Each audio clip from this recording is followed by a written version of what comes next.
என்னடா யோசிக்கிற? அவங்கள மாதிரியான சர்வீஸ் அண்ட் அப்ரோச்சை நீ பார்த்துருக்கவே முடியாது. 3 வருஷத்துக்கு முன்னாடி நான் பார்த்துருக்கல, இப்போ நான் பார்க்குறேன்ல.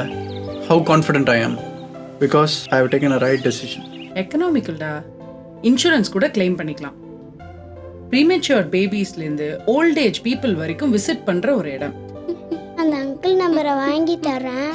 அந்த அங்கிள் தான் எனக்கும் ஹெல்ப் பண்ணாரு. அழாத. எல்லா பேஷண்ட்ஸுக்கும் பர்சனல் கேர் தராங்க. 30 years of proven medical records. All eye care treatment under one roof. அதான் ஆர்கே ஐ சென்டரோட ஸ்பெஷாலிட்டி. அர்த்தமுள்ள வாழ்வு என்ற நிகழ்ச்சியின் மூலமாக உங்களை மறுபடியும் சந்திப்பதில் நான் பெருமகிழ்ச்சி அடைகிறேன். சில வாரங்களாக நாம் தேவனுடைய ஓமைகளை குறித்தும் அதன் மூலமாக அவர் நமக்கு சொல்லும் கருத்துக்களை குறித்தும் தியானித்து வருகிறோம். இந்த வாரம் நாம் பணக்கார இளைஞன் என்கிற ஒரு தலைப்பிலே மத்தேயு எழுதிய சுவிசேஷம் வசனங்கள் 16 தொடங்கி 26 முடிய நாம் தியானிக்க இருக்கிறோம். இப்பொழுது ஒருவன் வந்து அவரை நோக்கி, நல்ல போதகரே, நித்திய ஜீவனை அடைவதற்கு நான் என்ன நன்மையை செய்ய வேண்டும் என்று கேட்டான்.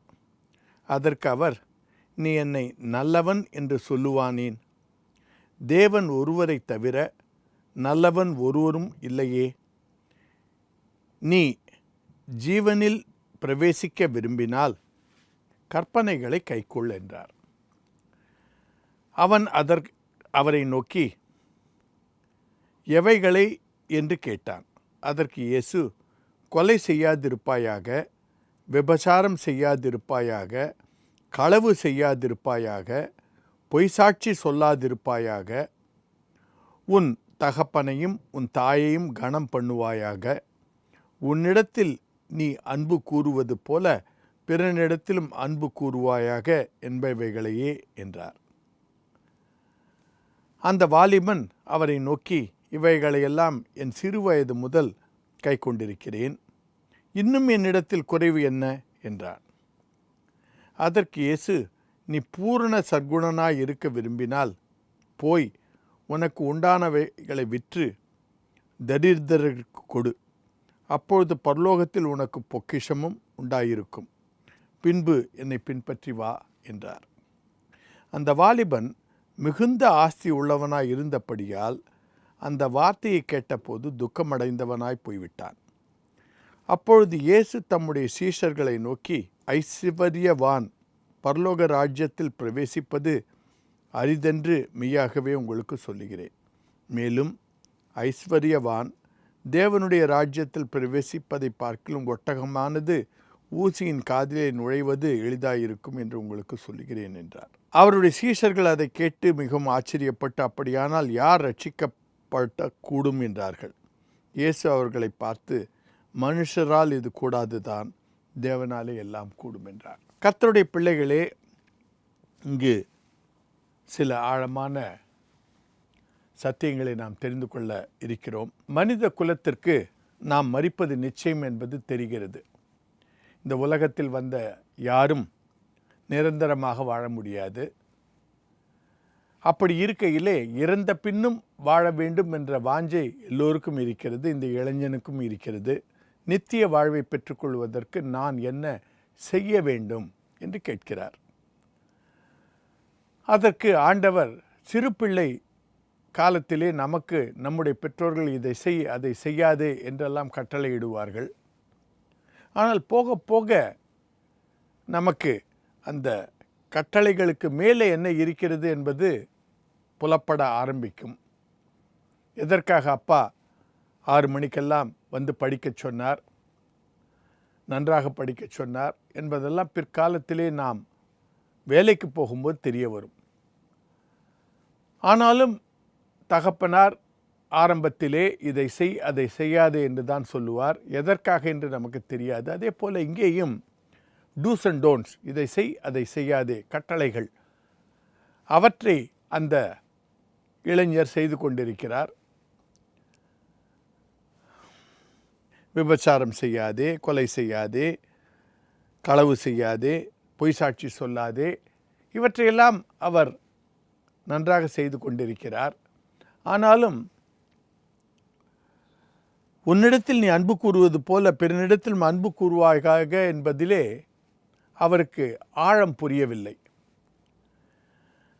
அந்த அன்பு கூறுதலை குறித்து ஆண்டவர் லூக்கா எழுதின சுவிசேஷம் 10வது அதிகாரத்திலே நல்ல சமாரியின் கதையிலே நமக்கு சொல்லியிருப்பார். லூக்கா எழுதின சுவிசேஷம் 10வது அதிகாரம் வசனங்கள் 30 தொடங்கி 34 முடிய இப்படியாக நமக்கு ஒரு உவமை கொடுக்கப்பட்டிருக்கிறது. எனக்கு யார் சிநேகிதன் என்று ஒருவர் கேட்கும்போது ஆண்டவர் சொல்லுவார், இயேசு பிரதியுத்தரமாக, ஒரு மனுஷன் எருசலேமிலிருந்து எரிகோவுக்கு போகையில் கள்ளர் கையில் அகப்பட்டான். அவர்கள் அவன் வஸ்திரங்களை உரித்து கொண்டு அவனை காயப்படுத்தி குற்றுயிராக விட்டு போனார்கள். அப்பொழுது தற்செயலாய் ஒரு ஆசாரியன் அந்த வழியே வந்து அவனை கண்டு பக்கமாய் விலகி போனான். அந்தப்படியே ஒரு லேவியனும் அந்த இடத்திற்கு வந்து அவனை கண்டு பக்கமாய் விலகி போனான். பின்பு சமாரியன் ஒருவன் பிரயாணமாய் வருகையிலேயே அவனை கண்டு மனதுருகி, இதை நாம் அதிகவனமாக கவனிக்க வேண்டும், மனதுருகி கிட்ட வந்து அவனுடைய காயங்களில் எண்ணெயும் திராட்சரசமும் வார்த்து காயங்களை கட்டி அவனை தன் சுய வாகனத்தின் மேல் ஏற்றி சத்திரத்துக்கு கொண்டு போய் அவனை பராமரித்தான்.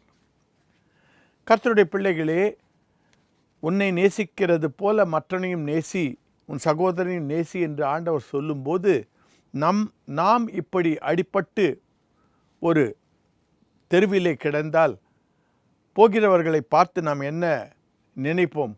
இந்த நபர் நமக்கு உதவ மாட்டாரா, அந்த நபர் நமக்கு உதவ மாட்டாரா, நமக்கு உயிர் பிச்சை கொடுக்க மாட்டாரா என்றெல்லாம் நாம் எண்ணுவோம்.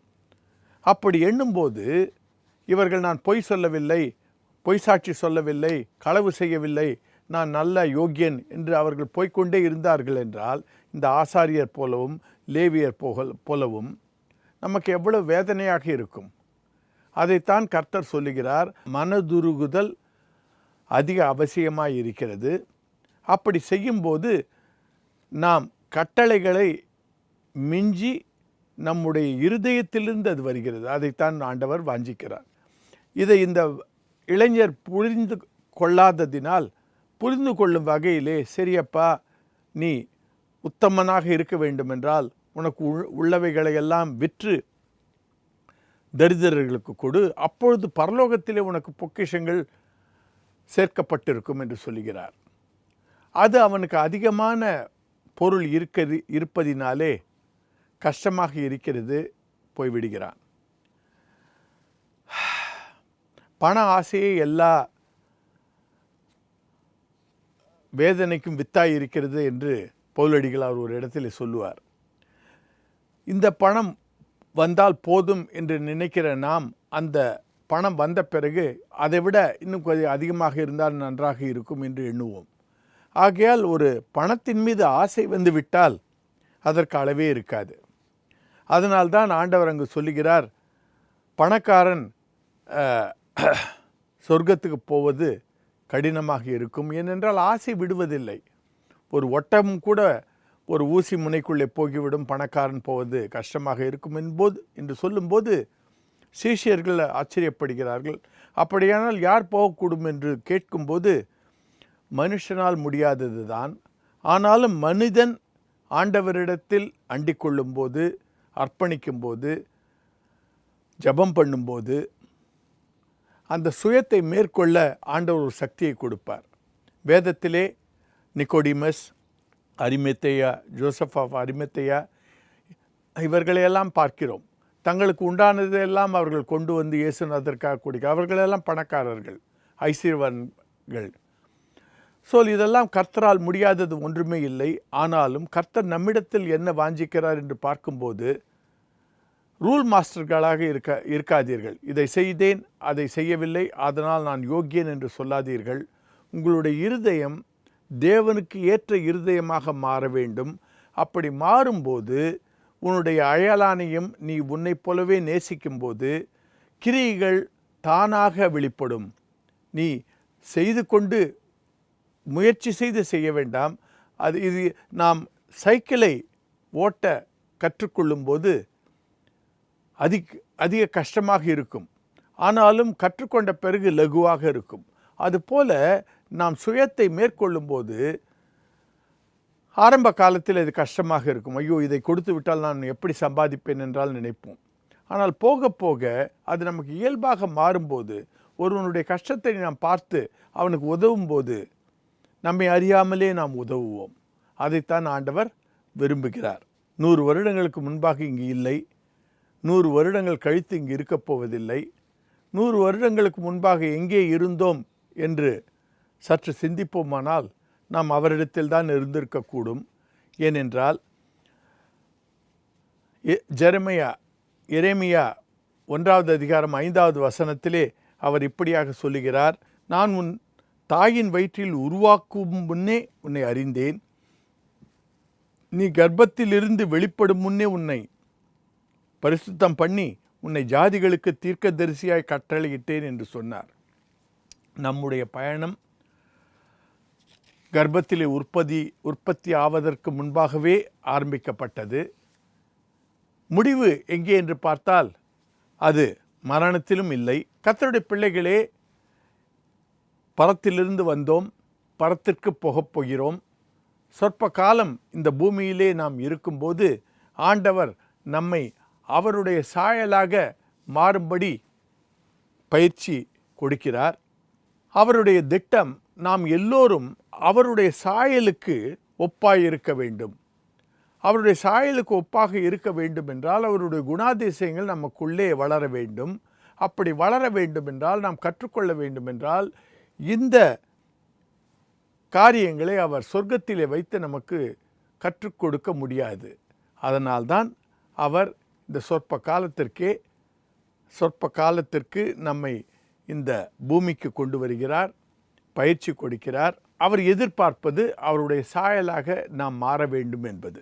அவருடைய சாயலாக மாறும்போது குறிப்பாக அந்த தயவு, தாட்சண்யம், மனம் உருகுதல் இவையெல்லாம் முக்கியம். இவைகளின் மூலமாக நாம் அவருடைய சாயலுக்கு வருவதற்கு சாத்தியமாகும். தேவனிடத்தில் அன்பு கூறுகிறேன் என்று ஒருவன் சொல்லியும் தன் சகோதரனை பகைத்தால் அவன் பொய்யன். தான் கண்ட சகோதரனிடத்தில் அன்பு கூறாமல் இருக்கிறவன் தான் காணாத தேவனிடத்தில் எப்படி அன்பு கூறுவான்? காண்கின்ற மனுஷனிடத்தில் அன்பு கூறாவிட்டால் காணாத தேவனிடத்தில் எப்படி அன்பு கூறுவான்? இதையெல்லாம் தேவன் நம்மிடத்தில் எதிர்பார்க்கிறார். ஒரு மிருகத்திடம் நாம் அன்பு கூறாவிட்டால் எப்படி மனிதனிடத்தில் அன்பு கூறுவோம்? அன்று நான் நடைபாதையில் நடந்து கொண்டிருக்கும் போது ஒரு டீ கடையில் ஒரு நாய் படுத்து கொண்டிருந்தது. அது அங்கே யாராவது பிஸ்கெட் கொடுப்பார்களா என்று உட்கார்ந்து கொண்டு வருகிறவர்களை எல்லாம் பார்த்து கொண்டு ஏங்கி கொண்டிருக்கிறது. அப்போது ஒருவன் சுடு தண்ணியை எடுத்து வெந்நீரை எடுத்து அதன் மேல் ஊற்றுகிறான் விரட்டுவதற்காக. மனதிலே நினைத்து கொண்டேன், இவர்களெல்லாம் எப்படி அவருடைய சாயலாக மாறக்கூடும்? கர்த்தருடைய பிள்ளைகளே, நம்மை இந்த உலகத்திலே கொண்டு வந்தார் என்றால் நாம் மறுமையிலே பல பொறுப்புகளை அவர் கொடுக்க சித்தமாக இருக்கிறார். அதை பெற்றுக்கொள்ள நாம் இங்கு கற்றுக்கொள்ள வேண்டிய பாடங்கள் அதிகம்.